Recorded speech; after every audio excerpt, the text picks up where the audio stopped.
What's up, party people? Welcome. It's a brand new week and a brand new me. Nah, it's the same old, same old. I'm here with Billy and Danielle, but we do have some brand new Marvel stuff. They dropped a teaser trailer to remind you that movies once existed and they will exist again. So I'm psyched about that. We also have some new casting news. Taika Waititi is playing Blackbeard the pirate in a comedy pirate thing. Like, love that. And new Green Lantern casting. That's interesting. But who cares about that? Marvel released a whole bunch of new movies. And also we will talk, respond to your questions. So keep those coming in the chat and we will talk to you, the viewer, at the end of the show. Hello, good morning, Billy, Danielle. I know you were yawning before the show, Billy, but didn't that Marvel teaser trailer just get you so hyped that you wanted to run through a wall like the Kool-Aid Man? Oh my God! There's a hole in the wall that you can't see over there of me just going, "Oh yeah!" and my kid crying. Look, I thought it was super cool. I always love that Marvel stuff tends to be like a little pick-me-up surprise. Like I don't know, maybe people were anticipating this. I don't know, but it just kind of seems like, you know, you're pooping and you're scrolling through Twitter and you see it posted. You're like, what a nice little poop surprise. I love it. Pooping and scrolling. Yep. Danielle, what was your reaction to seeing this? Well, it wasn't a poop surprise, but yeah, no, it was great. It's like you said, it was one of those things where my first thought was, oh, cool. They really wanted to be like, see, y'all are happy that we waited now, weren't you? Because they got in the reactions for Endgame on the first night, which I think that clip we've seen all over. So yeah, they really wanted to horn it in like, see, won't this look better in a movie theater? Aren't you glad we made these decisions for you? And yeah, I am. Everything looks really cool and I'm very excited. And there was a 4 at the end of it. There was a 4. We will talk about the 4. I'll just share my response, the things I liked about it. That did get me the Stan Lee monologue. That should be cheating. As should using what's clearly like a pirate cam version of Endgame. I feel like someone that was so crazy, right? I was like, wait, are you advocating that I record the screen when I go to your films now? Because I will. Make a sizzle reel. Yeah. I'm just doing reactions. I'm just reacting to how I'm going to watch it when I'm at home later. You know they took that video down, but then still used the footage. Like, you know they copyrighted it, but then also still used it in their video. Yeah, and then yeah, it got me psyched. I forgot what language they used, but it was basically like movies. Am I right? And that got me. Even if for whatever narrowing of the kind of movies we get, Marvel is responsible for, I'm still excited to go see them again. I thought that there was a lot of good stuff we saw. So let's break down what that was. The first Eternals footage. I haven't yet gone through, and I'm probably just gonna wait for someone else to do this video. Is like, go frame by frame and look at each character and see what exactly we got. That's the loop. You're totally having to do this week. Yeah, I will do that. I will be doing that later. So what did you guys think? Did you go through it any more carefully than I did? Because I just saw a lot of pretty people doing pretty things. So I got to see Cersei, who was one of my favorite Eternal characters, and Kevin Feige said is basically like the heart or like the main character of the movie, if there is such a thing. And I love Cersei. Cersei, I don't know, obviously they always change the way that the characters are from screen to film.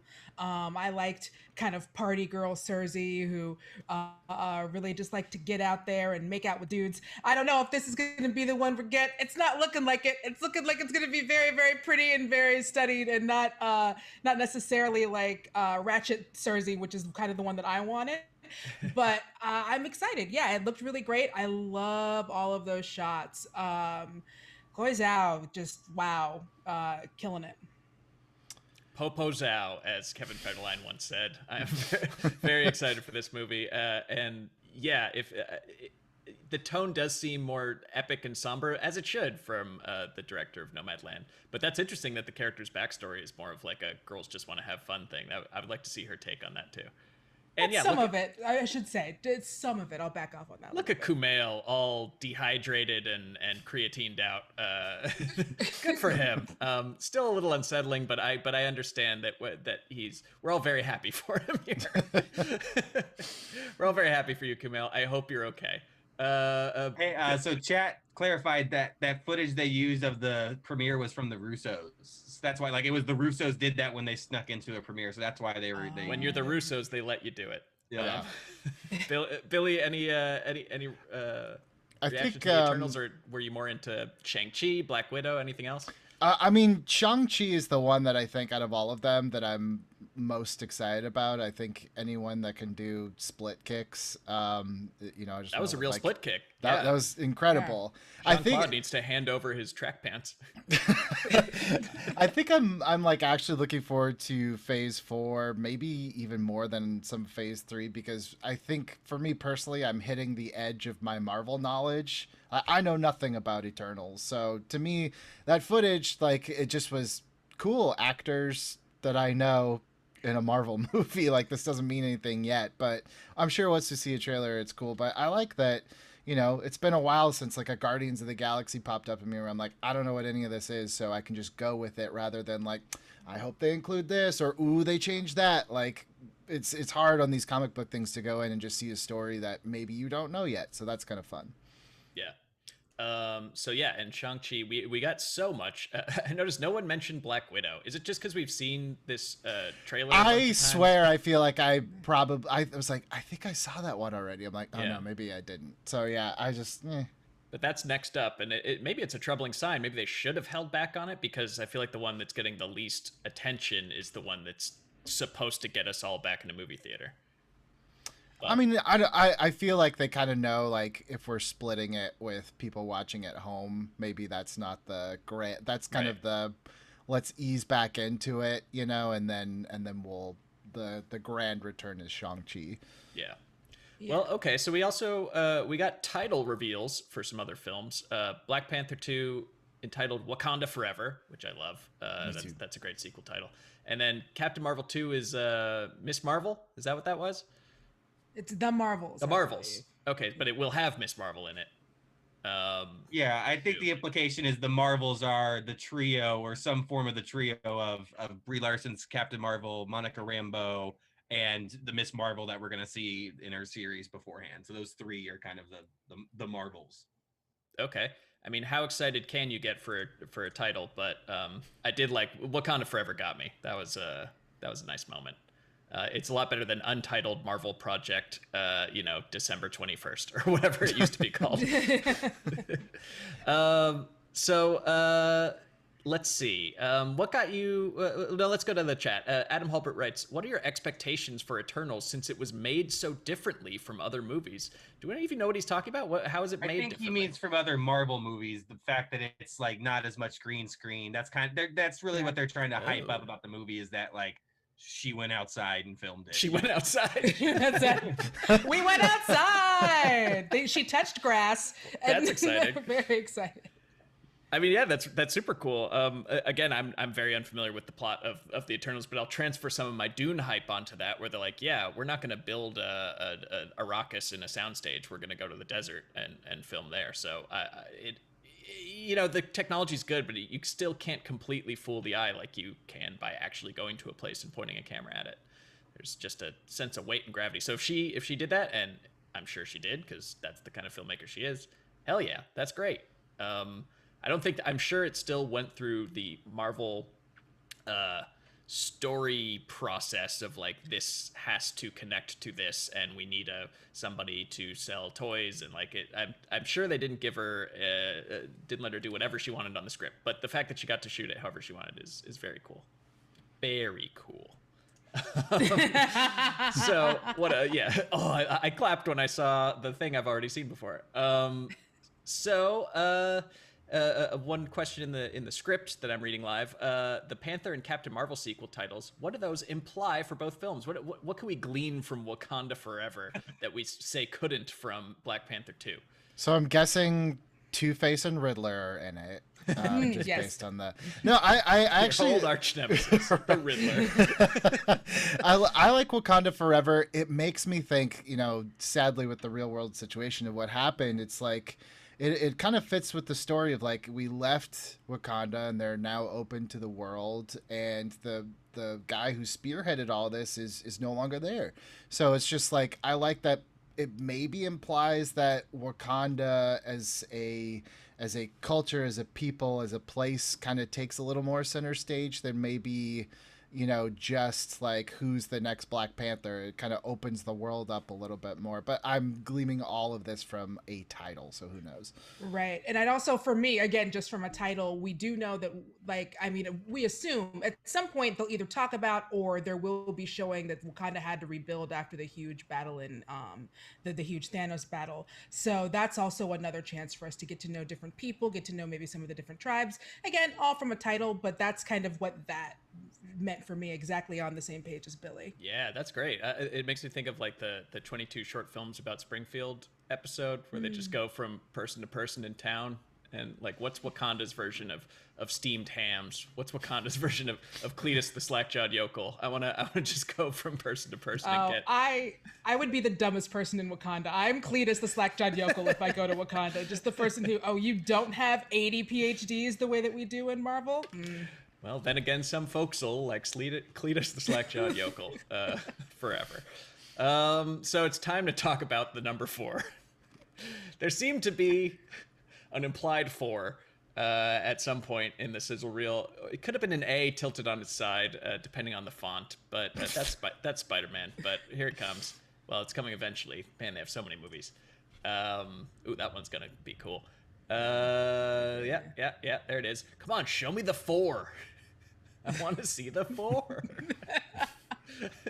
Oh, does anyone care about Ant-Man anymore? I'm kind of. I always love Ant-Man. I'm an Ant-Man defender. There it is. There it is. That's the number There's 4 in lights. So that's a Fantastic Four logo. Come on, and they just wanted us to talk about it. So I guess we'll indulge them. I mean, that kind of looks like the same logo they showed at the investors thing in December, right? Yes, right. They did reveal that. But there's been no dates, no casting announcement, no nothing, save for an implied 4 here. Well, and we know that John Watts is doing it, the Spider-Man director. John Watts is doing Fantastic Four? Yeah, that was already already known. Yeah. Slipped my mind, Ryan. Slipped my mind. So what does this mean? I mean, I guess we know what it means, right? Like they're gonna make the Fantastic Four movie. Is this gonna come out or is this just Phase 4? Is this I think it's just I would guess 2023, maybe 2024, just for the nice F4 and 24. You know, kind of just sounds nice, but who knows? Yeah. So just parsing the schedule, though, there are 3 untitled Marvel dates left unclaimed. You know, they already called their spots for the next 5 or 6 years. There's a untitled Marvel movie, October 2022, July 23, and November 23. So what do we think these could be, the untitled ones? If Fantastic Four fills one of those Phase 4 things, what are the other 2? What's left? One of them's got to be Blade. Right. I think October 2022 would be cutting it too close, but if you're going to put a Blade out, I would think like around Halloween would be your like a really cool tie-in, but that seems too quick, so I'm not sure when that would go. I don't know what's left. Deadpool. Maybe.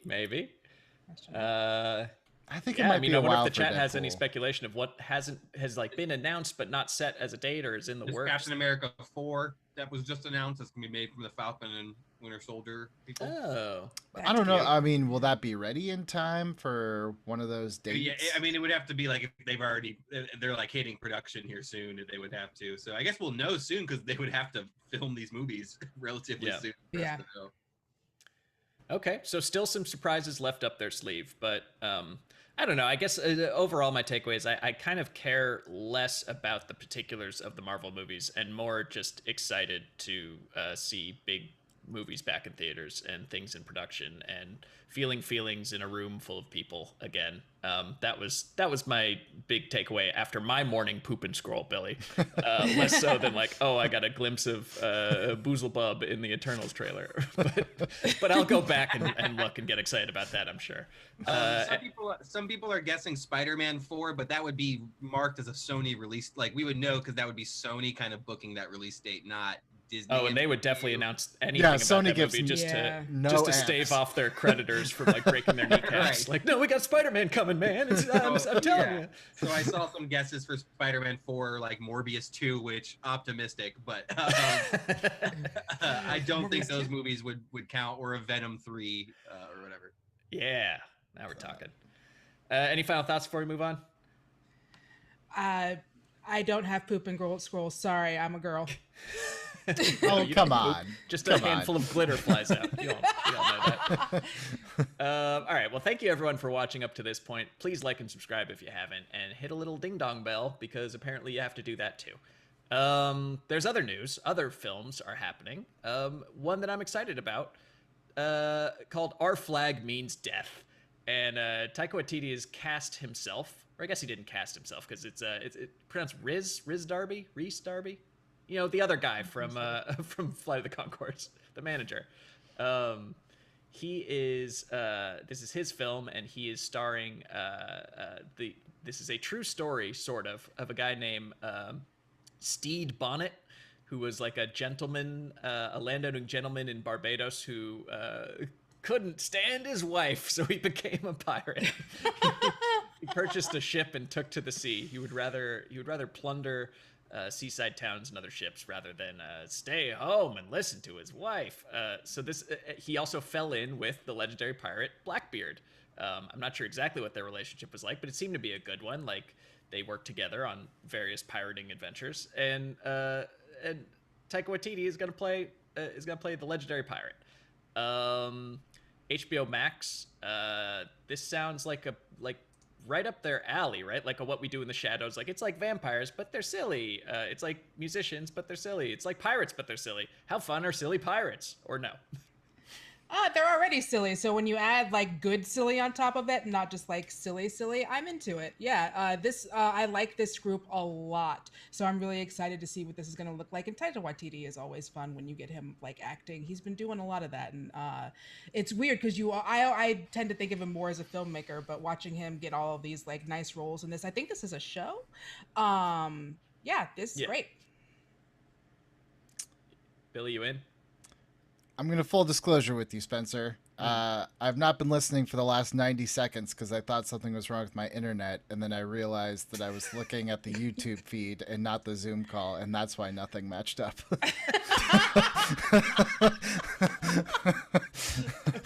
I'd still like. I was like, guys, I'm like really far behind. I don't know what's happening. Will you respond to what you thought we were talking about? Yes. Taika Waititi is a pirate for television.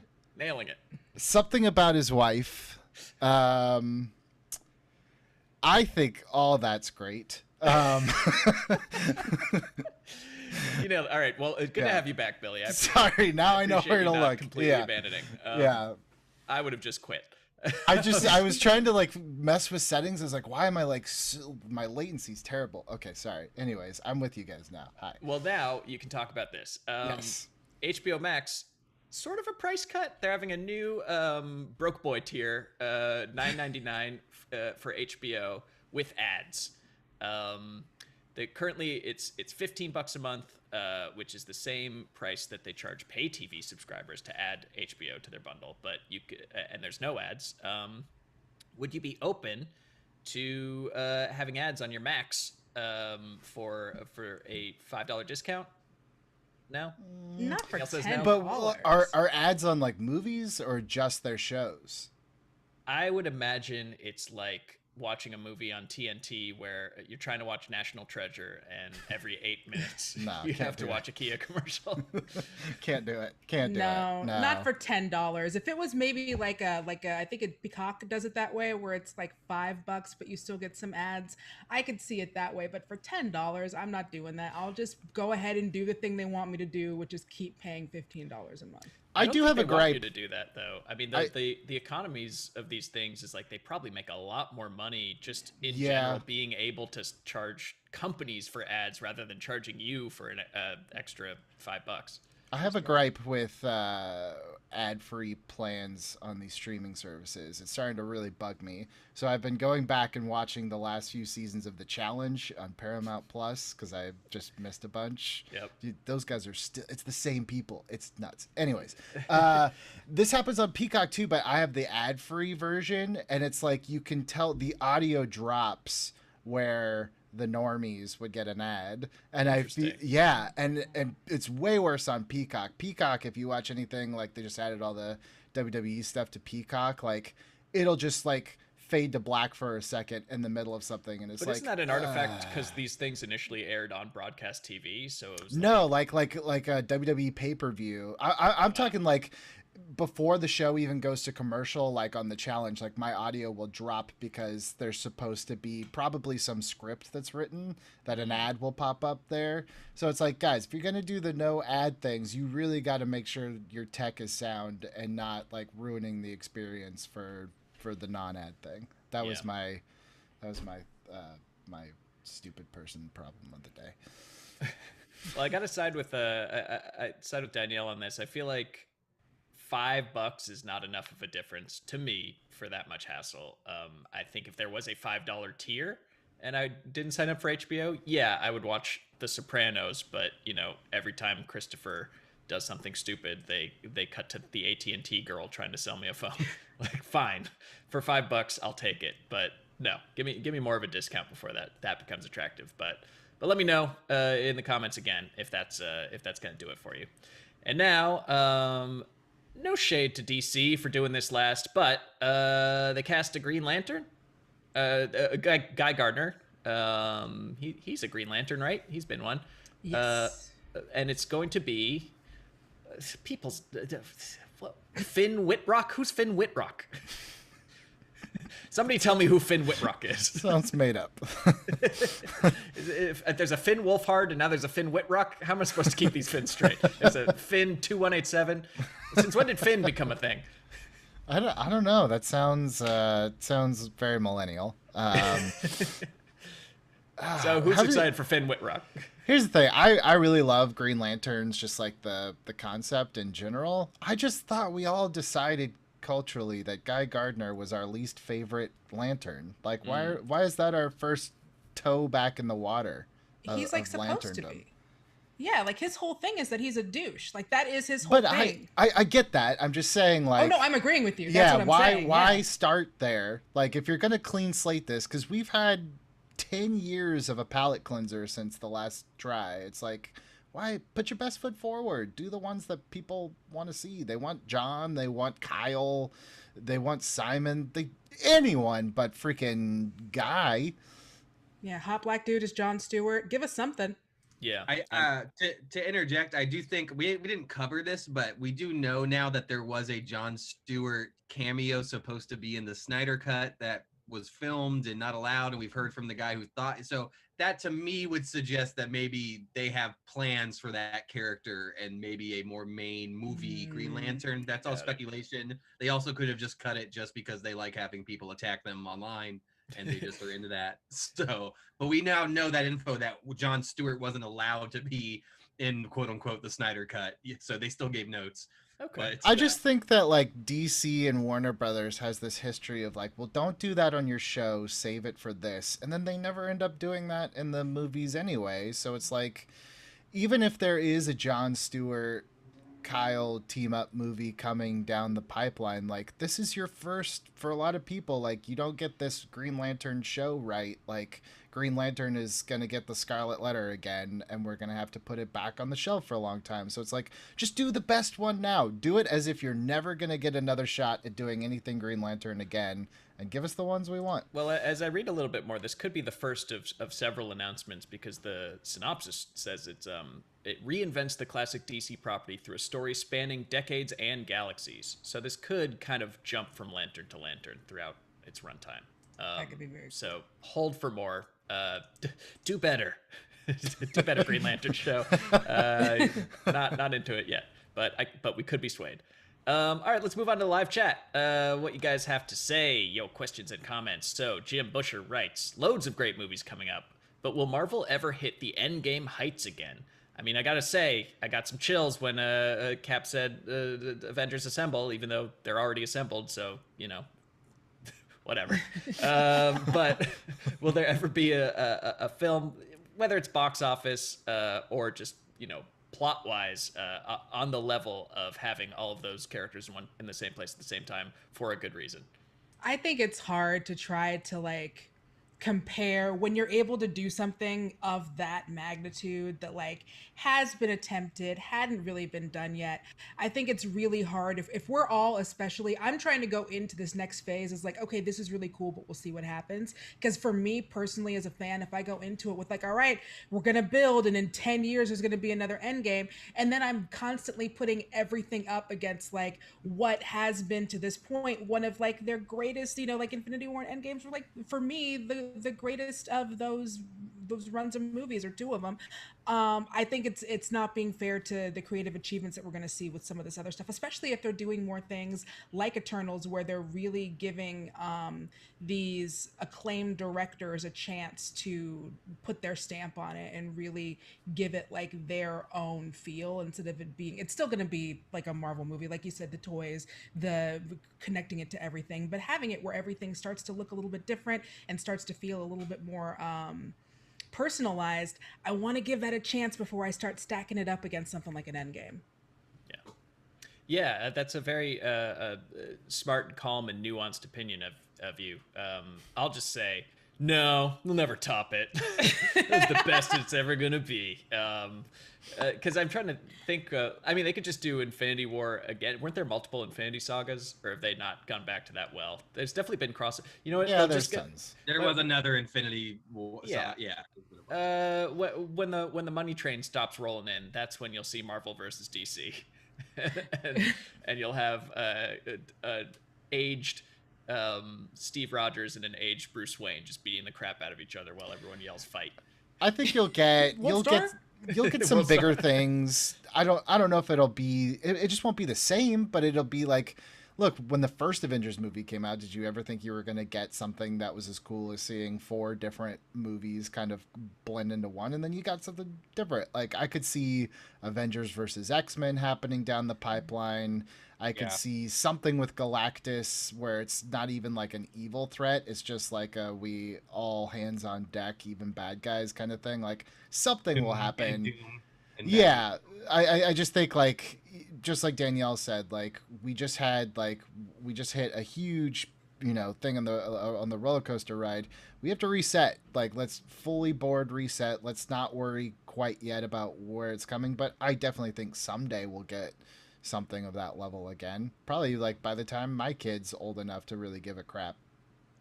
Dark Phoenix again. Woohoo! Dark Phoenix, let's do it again. 5th time's a charm. So I want to close with a personal question, if you don't mind me asking. Ben Zaiten writes, "Isn't Danielle's cat tree in the background humongous?" Yeah, it is. I would stand. It's taller than me. It is a 6 foot or 72 inches. I believe that's exactly 6 foot tall cat tree. It is huge. I put it together while I watched a documentary about greedy rich people, the name of which I can't think of right now. But yes, you're trying so hard to make those cats like you. I'm trying so hard. They let me touch them. It hasn't happened yet before. I'm coming in with full on stepmommy. Don't you like cupcakes? Energy. It's bad. It's bad. I need it too much. It's great. It's distracted from the fact that my featureless white room is becoming ever more featureless by the day because I'm actually moving at the end of the week. So nobody noticed that I'm slowly disappearing into a white void. So stay tuned for the new room reveal, which probably for the first few months next week is just also going to be a featureless white room before I get inspired to put anything up on the walls. You're in that Mortal Kombat dimension, that the in-between, or I don't know if you've seen it yet. I'm in the Matrix where I just say guns, lots of guns, and then like, a hot dog hits me in the face because I'm not in the Matrix. Anyways, that's today's show. Thank you, Billy, for staying up through it. And Danielle, a pleasure as always. And thank you, the viewer. I hope you're back tomorrow where we do the Honest Trailer commentary for a very fun one. I'm sure you can guess what it is. We'll see you then. Bye-bye.